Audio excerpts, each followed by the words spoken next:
The topic, if there is such a thing, for today is choosing your own greatness, or being a no-limit person, taking charge of your own life.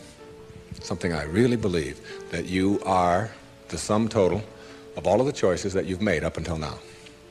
And anything about yourself or your life that you don't like or isn't working or isn't mobilizing you is to be looked at in terms of, can I grow? Rather than, why did I do it, or isn't this wrong? See, the two ways to motivate yourself are deficiency motivation, which says, where I am I don't like. I don't like what I've done. I don't like the fact that I can't do this well or I can't do that well. So I will list these things in my own repertoire, and then I will be constantly trying to repair those deficiencies, always assuming that I'm deficient, that there's something wrong with me, and I'm trying to fix it. And when you do that, you spend your whole life doing that. And you never arrive, because your life becomes a series of trying to get someplace else. And it is, if you follow that, if you live that, if you behave that, then what happens to you is you become a person who will always suffer from this disease called more. You always have to have more. Because whenever you are getting where you want to go, let's say you want $100,000 in the bank, and you work, and you struggle, and you deny yourself, and you do all of those things, and you finally you get there, and here you are, you got $100,000 in the bank. All of this stuff over here is, of course, your life, and that is all you know. That's what you know how to, that's how you are. That is your being, that is your way of being. So that when you do get here, what you will do is say, this is not enough. A no-limit person is never operating from deficiency or from lack in their life. They're never saying, I don't have enough. You see, you're never going to get enough. You already are everything. You're everything that you need. Think of it for just a moment. Everything that you need to have total bliss, perfection of your life, you already are. You already have it. You came into this world with nothing. That's how you're going out. And the time that you have here, what you have is your uniqueness, your specialness, and you don't need anything else. Now think on this. If you don't know how to appreciate what you have and where you are in your life, you don't need anything else. Because if you do get something else, you won't know how to appreciate that either. You'll just want more. Or you'll want it to be different. Or you'll want it to be the way it used to be. Or you'll want someone else to be the way you think they should be. Successful people, or no-limit people, or self-actualizing people, or inner-directed people, whatever labels that have been put on them by great thinkers and philosophers and therapists and people that have looked at human beings, these kinds of people are people who always have enough. There are some people, if you invite them over and you say, you know, I'd like you to come over tonight, and I'd like you to stay over if you can, instead of having to drive back. And they'll say, well, can you stay? And I say, well, I don't know if I can stay or not. Well, you could sleep on the cot. Oh, no, I could never sleep on the cot. I can't sleep on cots. I got a sciatica. Don't you know that I have back pain and cots? No, that's out of the question. I couldn't sleep on a cot. And what about breakfast? Well, we don't have any food, but we have some old grapefruit that are in the refrigerator. They have a few spots on them. Oh, no, I could never eat grapefruit. And spots? No, thanks. I can't eat grapefruit spots. I just couldn't do that. And these are people who never have enough. They are not able to be flexible and to change. And there are other people, if you say, would you like to sleep over? We got a place in the sewer. Hey, that'd be great. I can handle that. No problem. I slept there before. It's all right. And all we have is grapefruit. Oh, I love grapefruit. Well, there's got spots on them. Oh, I really like grapefruit spots. Those are terrific. I'll go for those. There are some people who can handle anything, not because their circumstances are different. You see, your circumstances have very little to do with your fulfillment in life. Very little. It's how you're approaching your circumstances. It's your attitude towards your circumstances that make all the difference in the world. And taking what you are and accepting it. This is a little advertisement that was in the Detroit Free Press for last September. I was giving a speech at the Unity Church of Today in Detroit, and it says, Dr. Wayne Dyer will talk about your inner child and how to deal effectively with problems in all relationships. And it was a real nice ad, you can see that. Then on top of the ad, in the same paper, there's another ad. And the ad says, face it.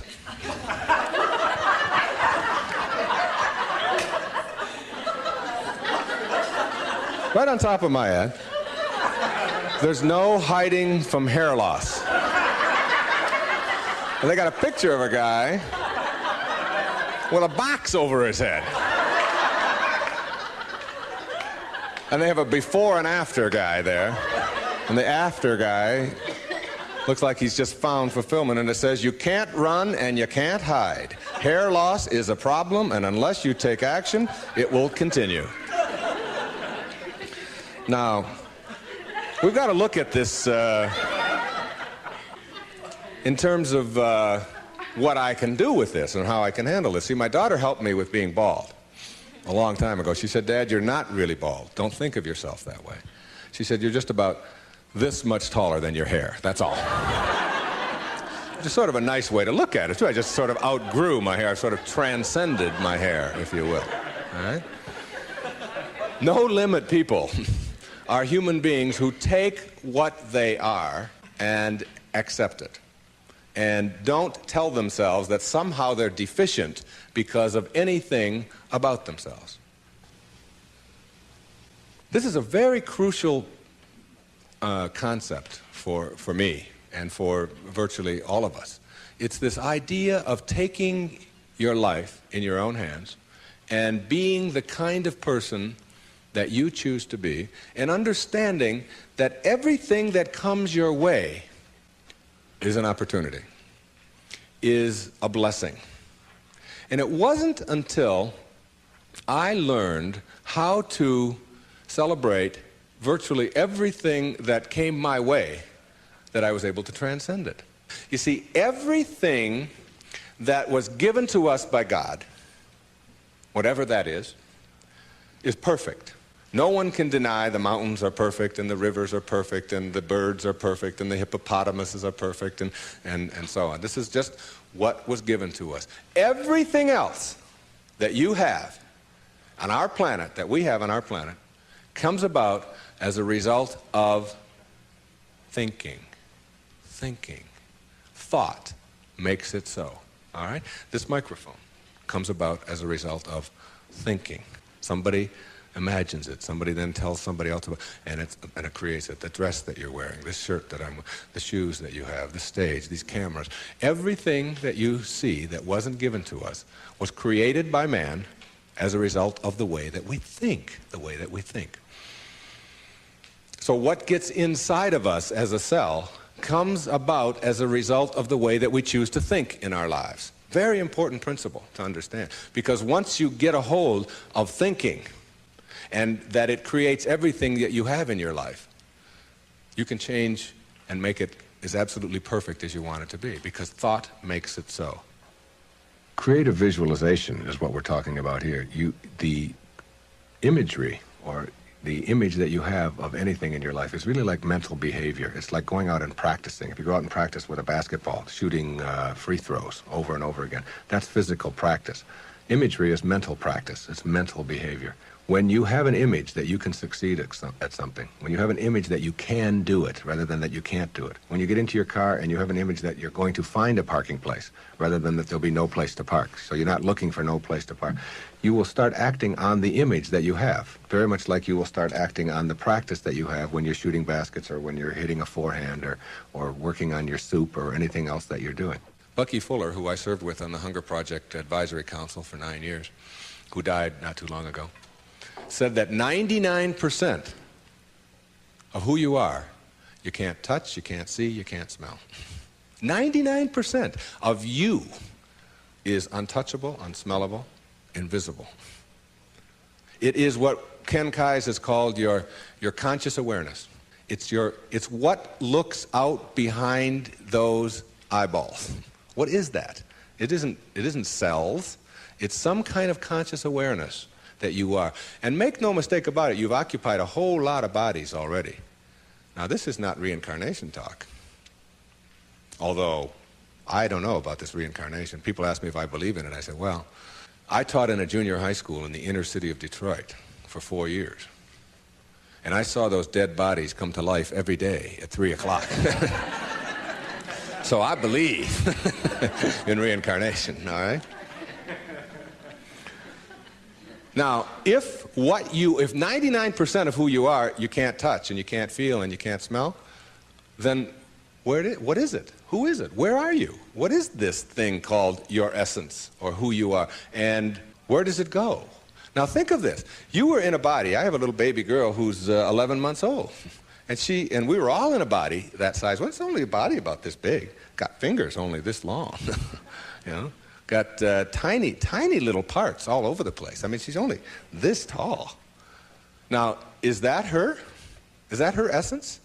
Because I have other children who are much older, and I am much older than that, and I can remember being 3 and being in a different body. Still me, still my essence there, different body, totally different, doesn't even look anything like when I was 11 months old. And then I was 13 and had a funny body at 13, but still my essence was there in a whole new body. Hairs growing all over the place that I didn't understand, all kinds of things happening to it, you know. Then hairs falling out of it later on, you know. Looking at those hairs that fall out and say, what held it in yesterday? You know, I don't know. I don't even understand that, okay?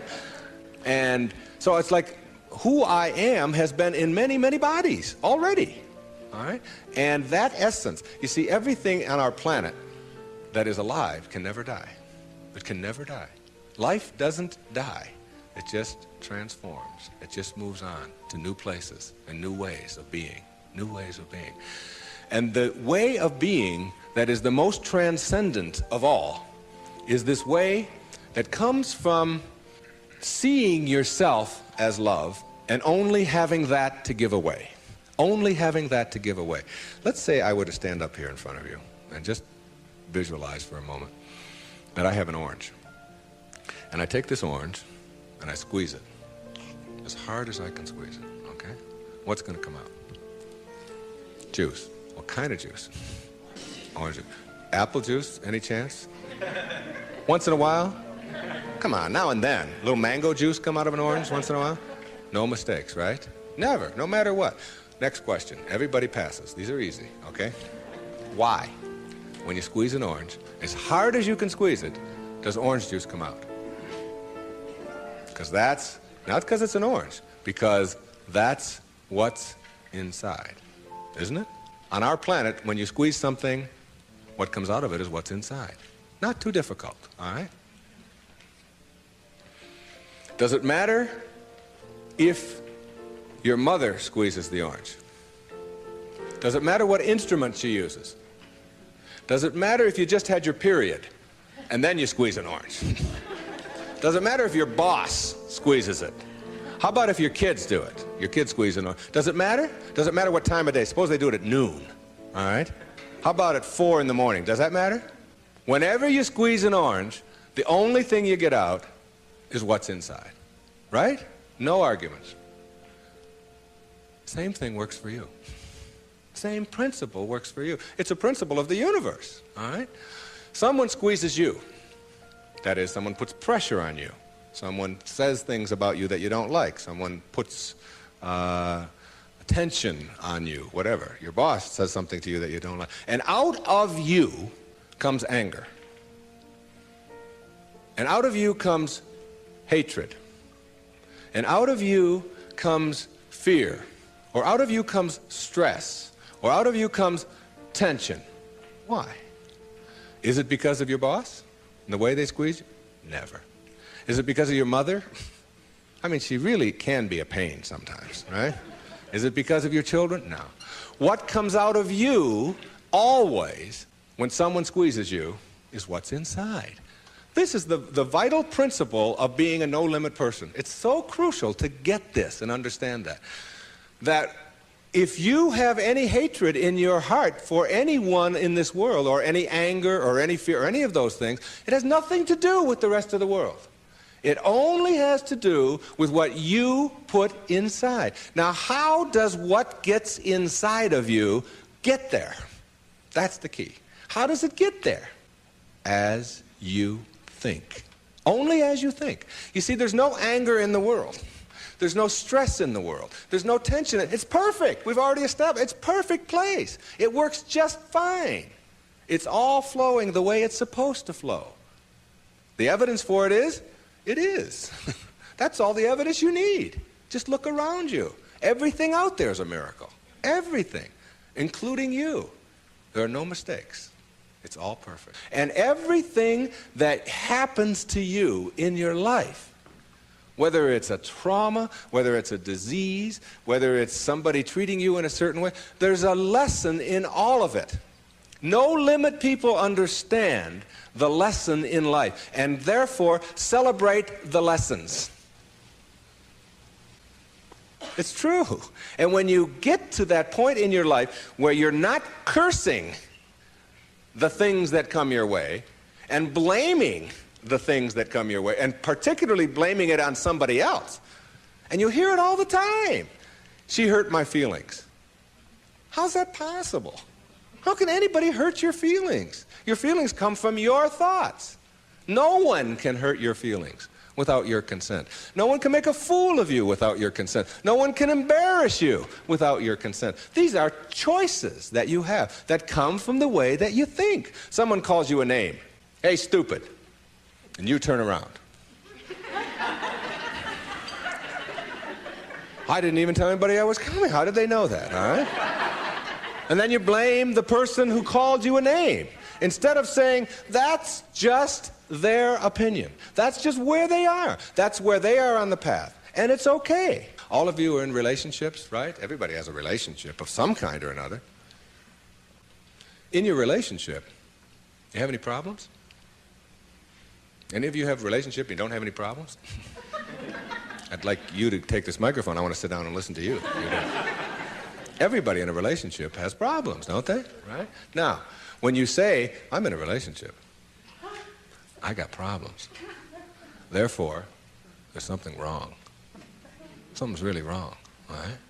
Now, if you're in a relationship and you have problems and something is wrong, you got to call in a consultant, right? You got to call in somebody to help you with the problems. You don't want the problems to go on. Who are you going to call in? You only got yourself. That's all you got. You might get a therapist once in a while, but they got worse problems than you do. The only consultant who can help you with your problems is you. And who is that consultant that you're calling in? We've already established that there's something wrong with that person, right? Something wrong. So now you're going to call in a disabled person to deal with your problems in your relationship, right? Now this is a really sick approach to curing your problems. You got somebody who says, we got a problem, you don't talk to me, and I didn't talk to you, and you came home late last week, and this week I called you, and you didn't call, and I was supposed to call you, and then you didn't do it, and how can you do that? Now this is the consultant you're calling. Excuse me, will you come in and help us? I don't know if I can help you or not. I didn't come home. I didn't. That's the person you got to deal with your problems. All right? Now what you can do is you can change all of that around. You can say, I'm in a relationship. We got problems. There's nothing wrong with that. That's the way things are. You know, my problem is that you are different than I am. And you think differently than I do. And you behave differently than I do. And you smell different than I do. And you have all of these attitudes over here that I don't have. Nothing wrong with that. That's the way it is. When two people get together in a relationship, you don't have two people becoming one. If you do that, then what you end up with are two half persons. Who wants a half a person in a relationship? You always are single. Even if you're married and and involved in a relationship forever, you're still always single. You're still always you, your unique, special, perfect self that is not trying to love, but who is love, who lives love, who is being love. The same as if you pray to God and say, God, will you please help me with my problems? And want God to do it for you. Never happen. You've got to be God. not be afraid to carry God around inside of you. If you want to get healed, you have got to understand that you're not going to get healed if you are asking someone else to heal you.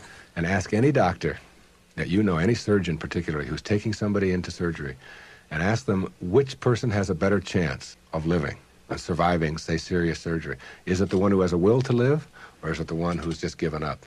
And the surgery and the cases are exactly the same, all right? But the person who has that will, which we can't define, you can't go out and get a bucket full of will and bring it in there. It's an attitude, it's an approach, it's a belief, all right, that you can do something. And when you have that belief about yourself, then, you know, you've got a so much better opportunity to be well in your life. And a belief is everything. I don't know if you've ever thought of that. I watched a little girl, 5 years old, learning how to swim. And she's holding on to the edge of the pool, and she wants to get over here to the steps. And it's just 5 feet or 6 feet, and she'll let go, and then she'll hold on again. And she'll let go, and she'll hold on again. And finally, there comes a time when she lets go and goes for it. Okay, you've seen this with your children. You've seen, and what you ask yourself is, in the moment before that, when she was holding on, and then look at the moment afterwards. Does she have any different skills? What's changed? Yeah. The skills are. She didn't have any new skills. She didn't learn any skills in that second. What she has is a belief that she can do it. And when you believe it, when you really just believe that you can do it, that's what allows you to swim. And when you think about it now, do you know how to swim? Yeah, so when you dive into the water, you don't think about that. You just know when you dive into the water, you can swim. You don't have any necessary swimming skills or anything like that. Or when you get on a bicycle, you get on, you know that you're going to, unless you believe you can't, because you've never gone out there and tried it and worked on it and done it. Told a story of a patient of yours who had that very problem, who said she didn't know how to ride a bicycle. Yeah, Gail, who came to me many years ago. And you know why she said she couldn't ride a bicycle? Because her mother wouldn't let her get on one. Cop out. Yeah, absolutely. And she had these beautiful big white teeth, and her mother had always told her you could fall and break your teeth, and I wouldn't want that to happen to you. So here she was now in her 30s, and telling me that she couldn't ride a bike, and she was in therapy. And I said to her, okay, let's go. She said, go? Where are we going? I said, well, I've got a bicycle downstairs, and I'm going to show you how to ride a bike. I'm going to have you teach yourself how to do this. And she said, look, I didn't come here to pay you the kind of money that I'm paying you to have you teach me how to ride a bicycle. I came here to find out why I can't. I said, oh, well, you're going to need another 30 seconds of therapy, easy, okay? The reason you can't is because you never got yourself on a bicycle. And until you do, you never will know how, and you just believe that you can't. Oh, that's the end of that. There's no more to talk about that. Now, what we have to do is get you to get out there, and we went downstairs, and it was a woman's bike, and I've helped a lot of people to teach themselves how to ride a bike. And what you do when you help someone to teach themselves how to ride a bike, because you don't teach anybody how to ride a bike, okay, is you let them do it all themselves. You let them hold it, you let them balance it, you let them move with it, you let them put the pedal down and move it themselves, and you stand back. You say, no, when you're ready, you know, and then you move it, and you hold on for a second, then you put your foot back down, and you practice it and practice and practice that all yourself, you know, with just someone encouraging you, and before long, in just a matter of minutes. When I tell you it was minutes, and this woman had never been on a bicycle before. She rode like 2 blocks on a bicycle. She couldn't believe that she now had a belief. Being, to me, means seeing the greatness and the uniqueness in you and never letting anybody else convince you to the contrary.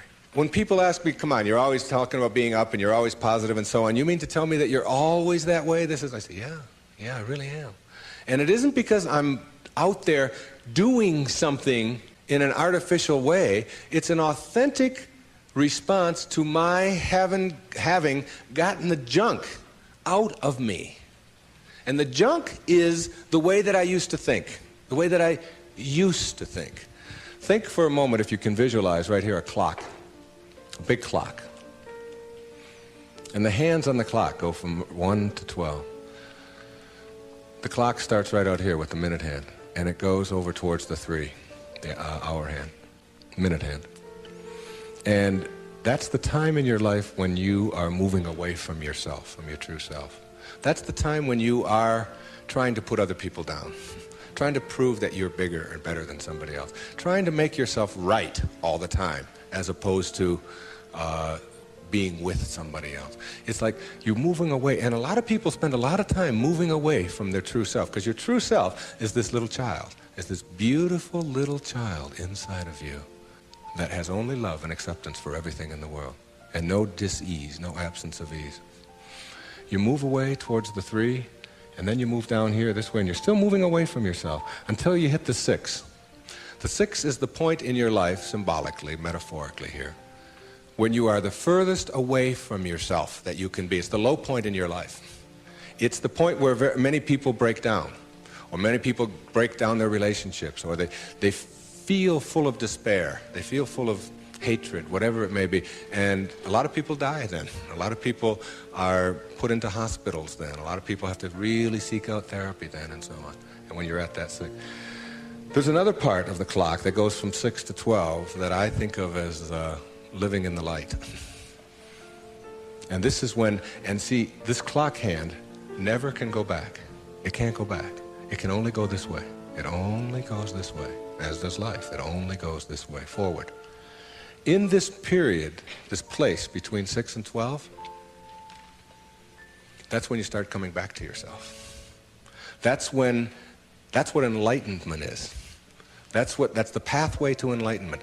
When you send out that stuff that is destroying you, that is killing you in one way or another, and you move yourself back over here, and eventually you get yourself all the way back. This is the light over here. This is the place where you can't go back. You'd be tempted.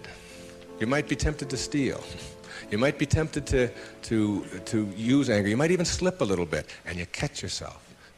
I can just not too long ago, there was we got a problem with our sprinkler in my home. One of the sprinkler heads is off, and if you've ever seen that happen, you get a gusher going up there. And I've been wanting to get that thing replaced for the longest time. And I'm walking out of the bank, and there's a sprinkler head right there in front of the bank. Now, I practically own this bank, okay? So I'm going to go there every day, and I do a lot of business with this bank. And I'm looking at this sprinkler head, and I think, all I have to do is just unscrew this thing. It wasn't on or anything. They'll replace it tomorrow morning. It's 98 cents or whatever. So I actually get down there, and I look, and I start turning the sprinkler.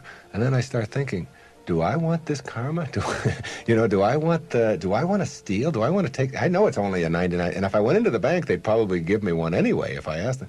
And then I just turned it back, and I said, if I want a sprinkler head, I'll go and buy one for myself. This doesn't belong to me. It was just like a split second of weakness there or whatever it was. But it illustrated to me that I can't go back there. I could never. And there was a time in my life when I could have done that. I can be absolutely frank with that. I could do that. I can't go back there anymore. That's where you start.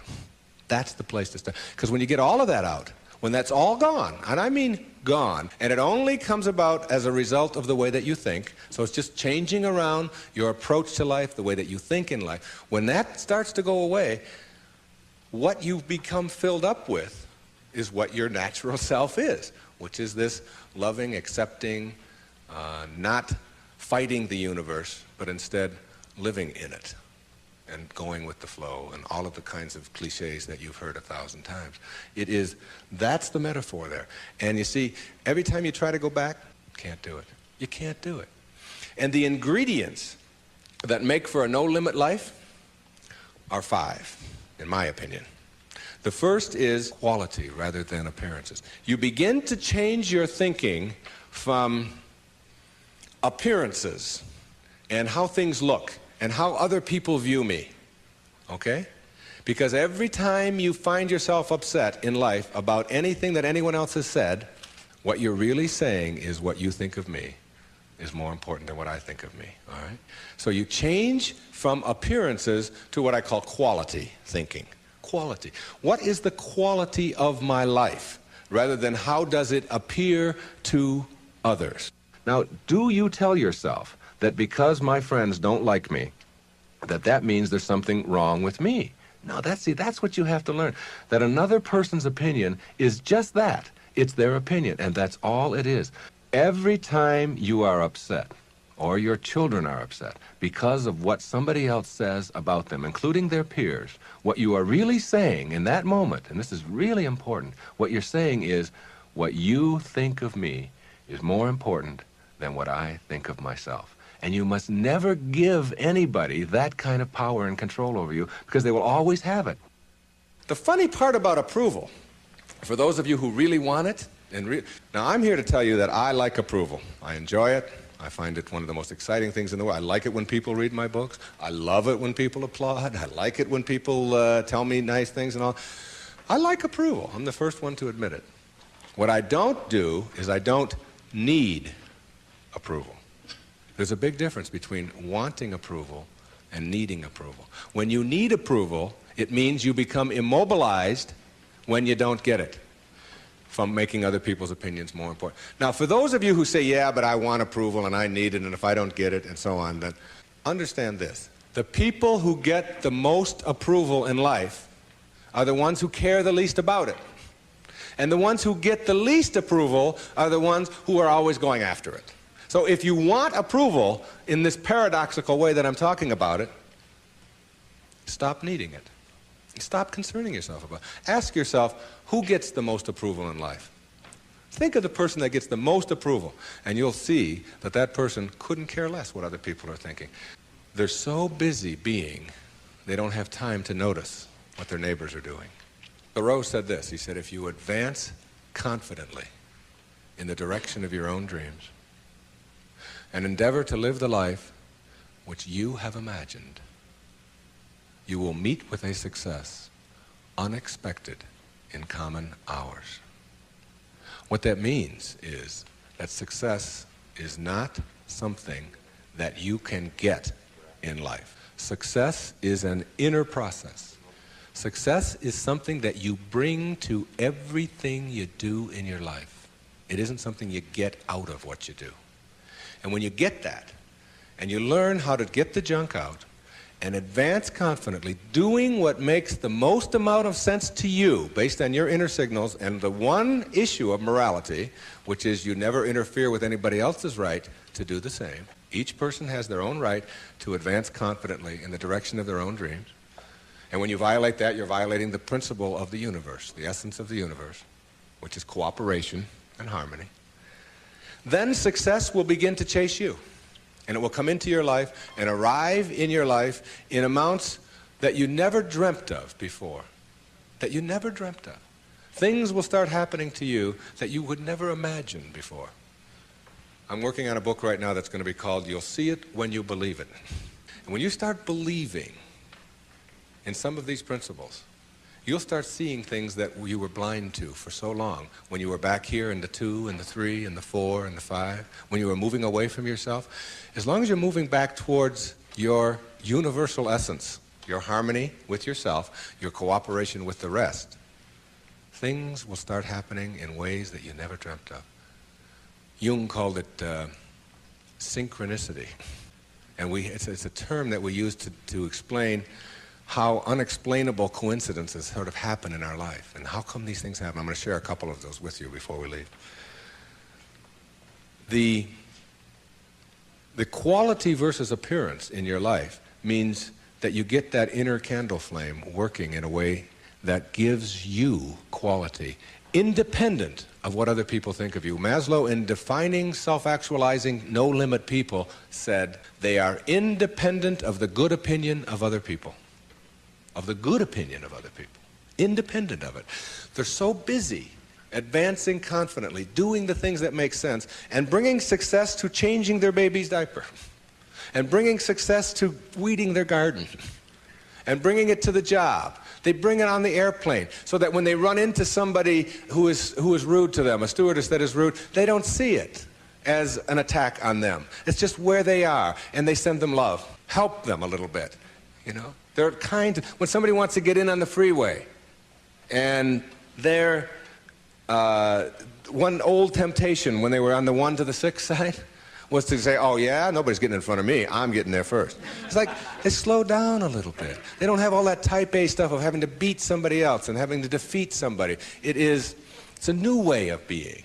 It's a way of quality where your harmony allows you to cooperate, and you are a part of what this whole thing is about. New way of being, quality rather than appearances. Another new way of being, very important. Living your life on ethics rather than rules. Ethics rather than rules. All these rules, all these ways of having to do things, somebody else dictates to them. Do you know that some of the most immoral acts in the world have been perpetrated in the name of the rules. These are the laws. What do you think Nazi Germany was all about? Everybody doing all these horrible things to other people. I'm only doing my job, was the defense we all heard at Nuremberg. I was just doing my job. If it's an immoral rule, it's immoral to obey it. And self-actualizing people, as Maslow tells us, have rules inside of them that they could never obey, never disobey, ever. And they have to do with ethics, how you treat people. How do you think we get to where we are now? You know who Rosa Parks was? The woman in the South, the black woman in the South who said, not today, I'm not going to the back today, no way. I know what the rules are. The rules were all over the place. If you needed a reminder, there were signs every place, colored in the back, white in the front. And she said, no, I'm sitting here. And that made all the difference. Ethics, not rules. When your children start disobeying rules that need to be disobeyed, don't be surprised. When I was in the service, they had a policy on Guam, where I was stationed, which would not allow the Guamanian civilians to shop in the PXs and the Navy exchanges. But they did allow all other civilians to shop in the Navy exchanges and PXs. But if you were Guamanian, that is, if your skin was dark and your eyes were shaped a little different, then you couldn't. A clear, outright violation. I was a serviceman. I was in the Navy. I was a communications cryptographer. They had a newspaper in the Guam Daily News, and it said, an invitation to speak your mind. And it was a letter writing contest. And they offered $75 to the first prize winner. $75. This was 1961. That was a fortune to me. That was a month's pay in the Navy at that time, almost. So I entered the contest, and I knew I would win it. I had already written a novel at that time. A whole novel I had written while I was on Guam. I knew it wasn't going to be a contest. I felt sorry for the other people entering it. I knew I was going to win this. Unfortunately, I didn't realize that when you're in the service and you have an opinion and you don't submit it to the chain of command, that you can be court-martialed for that. So the headlines on next week's Guam Daily News were, U.S. sailor assails policy of discrimination. Big, hot stuff, all right? And I was called before a vice admiral, Commander Naval Forces Marianas Islands, and threatened with a court-martial because I had disobeyed the rules, even though the rule was immoral. There are lots of them like that. And when I went in and they threatened me with a court-martial, I told them this was my battle plan. They didn't have Xerox machines in those days, so I had to get a lot of carbon paper. I wrote a letter to President John F. Kennedy, and I wrote a letter to the Secretary of the Navy, and I wrote a letter, my hometown was Detroit, I wrote a letter to the Detroit News and a letter to the Detroit Free Press, telling them what was happening to me as a result of just expressing my opinion about an immoral act that was going on over here on Guam. And I showed the naval vice admiral my letters right there. I said, I've only sent the one to the president and the secretary of the Navy.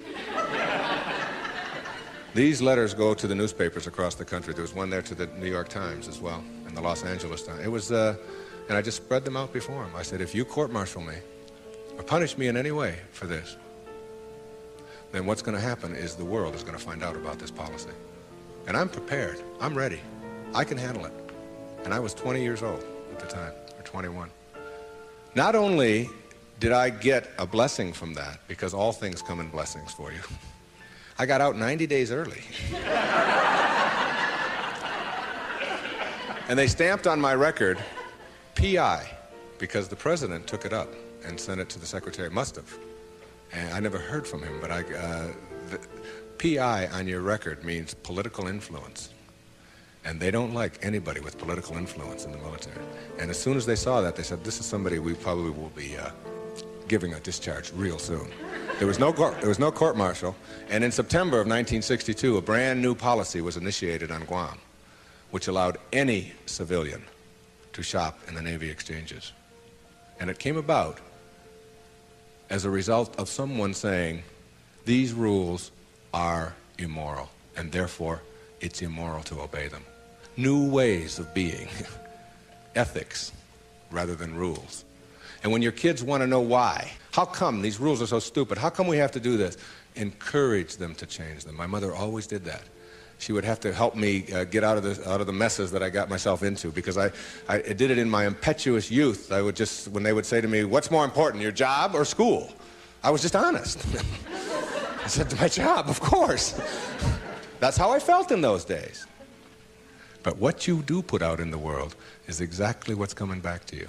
And if you find things coming back to you that you don't like and don't understand, don't ask yourself why these things are coming to you. Ask yourself what you're doing to make them come back to you. And when you start putting the responsibility on yourself, you'll start seeing dramatic changes. Dramatic changes. A new way of being. Instead of ethics, instead of rules, ethics. Another new way of being. Instead of looking all your life for achievements and externals, try living your life on knowledge for the sake of knowledge. Knowledge instead of achievement. For the sake of knowledge. Being in a context in which you don't have to collect a lot of merit badges. You don't have to collect a lot of awards and other people's value judgments. That you go to school or you go out into the world or you read or whatever it is you do because it makes sense to you, not because of what somebody else is going to put on a transcript or where you're going to appear in a class list. We need to help our children to understand and value the importance of knowledge for the sake of knowledge and doing things that make sense rather than taking the easy way. Knowledge rather than always trying to achieve. We're in an achievement-oriented society, which tells us that we evaluate and judge a human being based upon how many achievements he has. But most of the people who get caught up in that trap and are always in this circle of trying to get ahead, trying to always get ahead, their reward for that almost always is higher blood pressure, ulcers, early deaths, and even things like cancer, we're beginning to find out, are related to the kinds of stresses that we have. And remember, it's a perfect universe. There's no stress in it.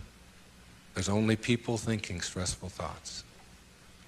And when you put that pressure on yourself to always achieve and get ahead of the other guy, you miss what it's really all about. There's nothing wrong with goals. It's falling in love with them that's the problem. It's not being able to be flexible and alter them. If you have a goal to get here, to get $100,000 in the bank, to get to this promotion, to get 2 cars in your garage, to whatever it is that your goal is, and you're on your way to that, and you're always working at the goal, all of this stuff on your way to the goal is called striving, and that's what you learn, striving. And striving is a very low-level place to be. When you get to your goal, because all you've ever known is striving, you will just always suffer from this disease called more. You will just upgrade your goal to $200,000, 4 cars and 2 houses and another wife and a younger one and all of these kinds of things. If you have a goal and you understand that every step along the way is a present moment to enjoy and to live, then the goal won't become any obsession. I don't have any goals in my life. People ask me, where are you going to be 5 years from now? What are you going to be doing? What's next for you? I remember what Lincoln said, who to me was like the greatest person who ever sat in that White House. He said, I never had a policy. He said, I just tried to do what made the greatest amount of sense each and every day of my life as I sat there as the President of the United States. And I think there's something really significant in that you don't have to get it all planned out and follow a certain pattern and do it a certain way. If you just sort of trust your inner instincts and go with that and live each moment, the goal stuff will all take care of itself. But if you're sacrificing and pushing your life aside and suffering on your way to trying to get someplace, you'll never get there. It will always elude you, because once you get there, you'll just have to upgrade it. And that's because that's all you'll know. Nowness is that purest form of sanity, living in this moment and enjoying it. And all the rest of it will sort of work its way out. Another new way of being for me is to think of yourself in terms of personal authority rather than being an authoritarian. Personal authority. A person who has authority never needs to dominate anyone else, ever. Dominating doesn't become necessary. In business, you can have authority. The people who have the most authority are the ones who listen the most, and the ones who are the most conscientious about what do other people have to say. A person in a relationship who has to dominate somebody else and has to make the other person submissive shows that they don't have authority, because they're getting their power not from within for themselves, but on the basis of who they can control. And that never lasts. That never lasts. The only thing that lasts is having inner power, if you will.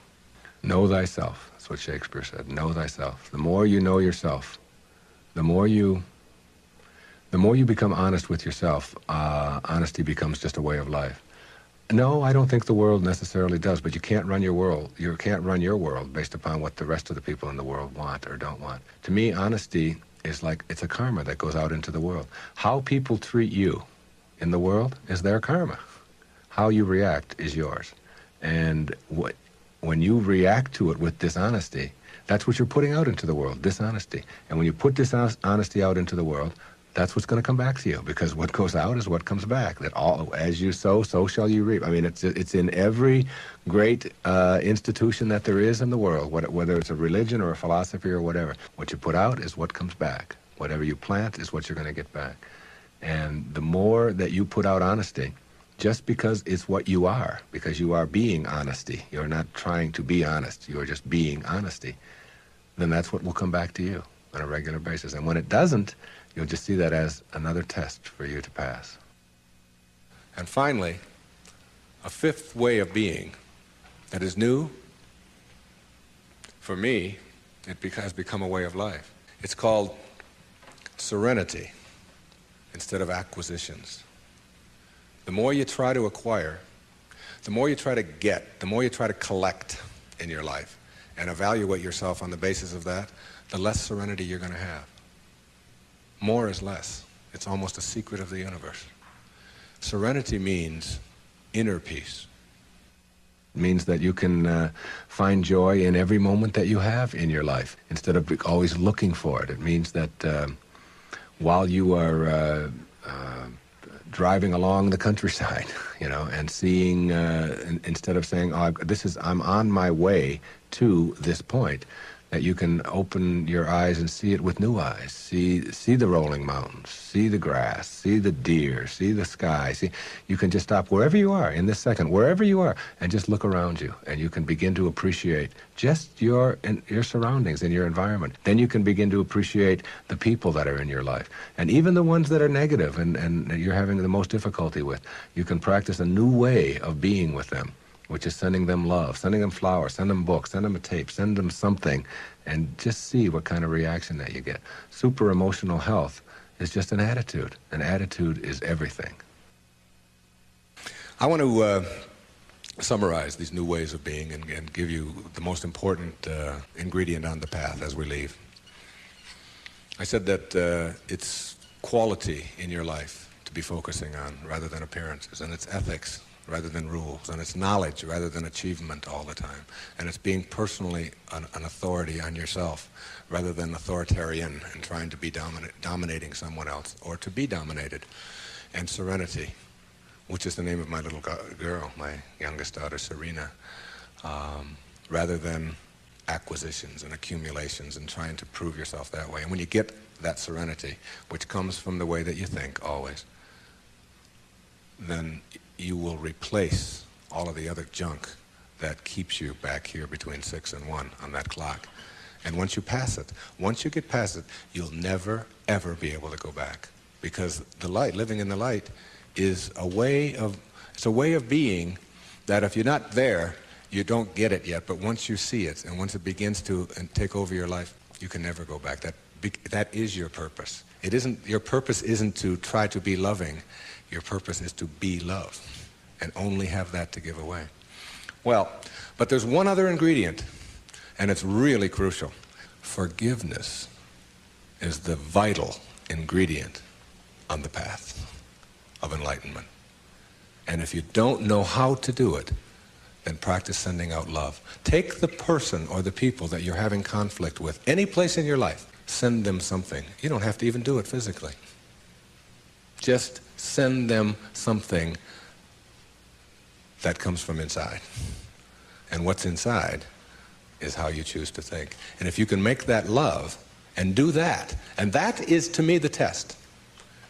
Not whether you can love someone when they smell good, when they do everything that you're supposed to, but whether you can love someone who has sent you hate or anguish in your life and send it back. You don't have to forget. You don't have to go back. But you got to get it out of you because it is blocking you and holding you back. And when I said you'll see it when you believe it, all my life I had wanted to write fiction, a parable. 4 years ago, I decided to go off to Hawaii, to Maui, to Kaanapali Beach, and to write.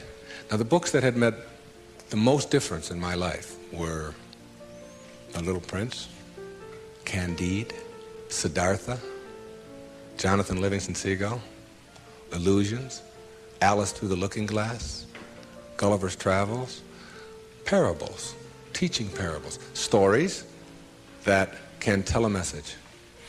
I went over to Maui, and I sat down on the beach, and I'd been talking about writing this, I'd been talking about doing this, and it was something that... And I have a little girl, and her name is Sky, S-K-Y-E. I decided to reverse the letters in her name, E-Y-K-S, and put an I in there, which symbolizes the self, Icus. And I just created this parable of a woman whose name is Icus, who lives on another planet. The planet is Uranus.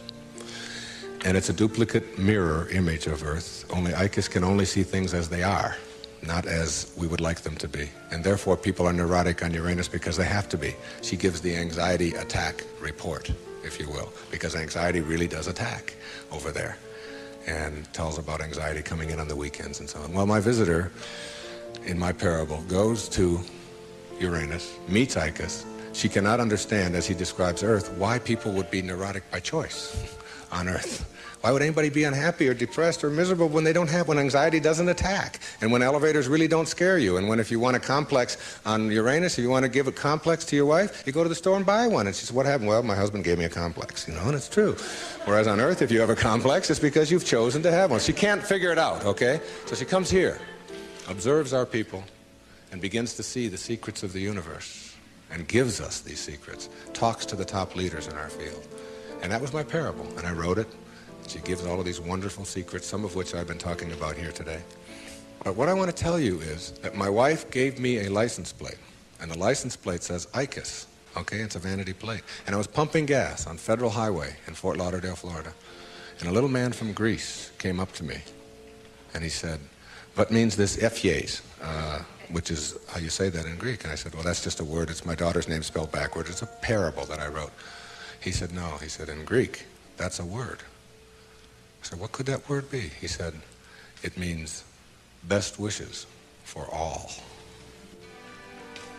You'll see it when you believe it. The great, big erroneous zone, the cosmic erroneous zone. If you get this one, you'll have it and understand it all.